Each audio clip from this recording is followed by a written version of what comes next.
Thanks. Happy to be here. I'm Jake. I'm a customer success director. I've been here for 6 years, and I just got done with my sabbatical. And part of my sabbatical was really enjoying, embracing the great outdoors. And I wanted to talk a little bit about John Muir. John Muir is a man that was originally from Scotland, Dunbar, Scotland. When he was 11 years old, Amma, what's up? Hey, Scotland, in the house. He moved to Wisconsin. He had attended UW and UW. No, University of Madison, University of Wisconsin, Madison. Right. So okay, sorry, UW. Not UW. Sorry. Anyways, he was in Wisconsin, grew up on a very strong-headed father, worked him to death on the family farm. And when he came of age, he took a walkabout, if you will. And he went from Indiana, where he was working in a factory, and he walked all the way to Florida.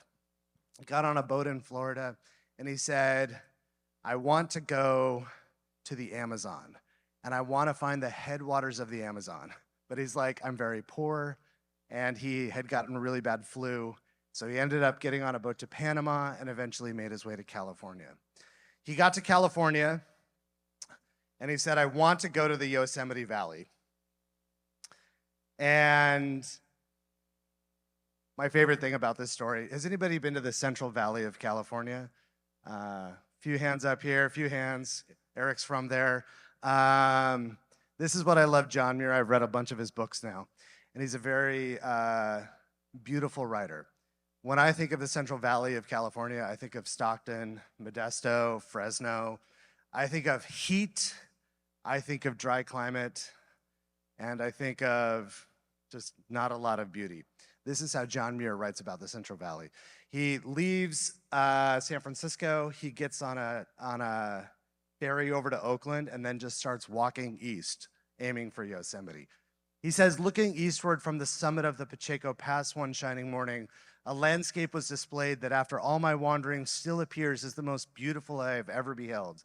At my feet lay the great Central Valley of California, level and flowery, like a lake of pure sunshine, 40 or 50 miles wide, 500 miles long, one rich furred garden of yellow composite, which are flowers. And from the eastern boundary of this vast golden flower bed rose the mighty Sierra, miles in height and so gloriously colored and so radiant it seemed not clothed with light, but wholly composed of it, like the wall of some celestial city. Once again, I think of Fresno. This guy sees beauty everywhere, even in the Central Valley of California. John Muir spent a summer in the Yosemite Valley, and he left in the wintertime, and he came back, and what he saw was a lot of people taking advantage of the valley, and there were sheep herders.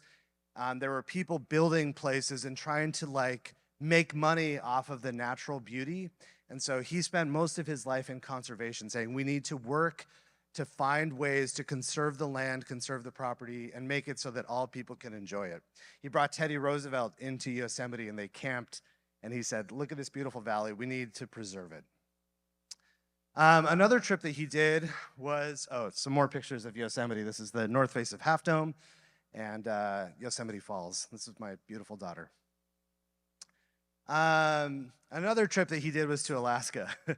On my sabbatical recap, I went to Alaska this year, and this is my impersonation. This is me as Mark Watney in The Martian as the Fonz. So I'm taking the great American beauty and language that John Muir does, and I'm impersonating it poorly.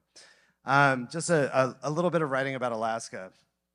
John Muir said, and here too, one learns that the world, though made, is yet being made, that this is still the morning of creation.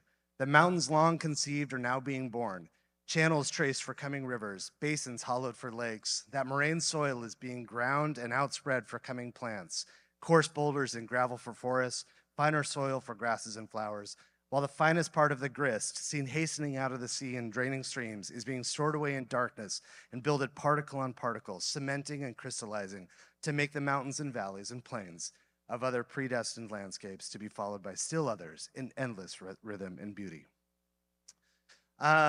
After his many travels, he settled down and got married to a lovely woman in California whose father owned a lot of property in the greater Contra Costa Valley. This is the John Muir home, which is now a national park monument. This is about 10 minutes from my house. Like he says here, one touch of nature makes the whole world kin. I'm out of time, but the closing message here, keep close to nature's heart and break away once in a while. Climb a mountain or spend a week in the woods, wash your spirit clean, and keep that legacy of John Muir in your heart.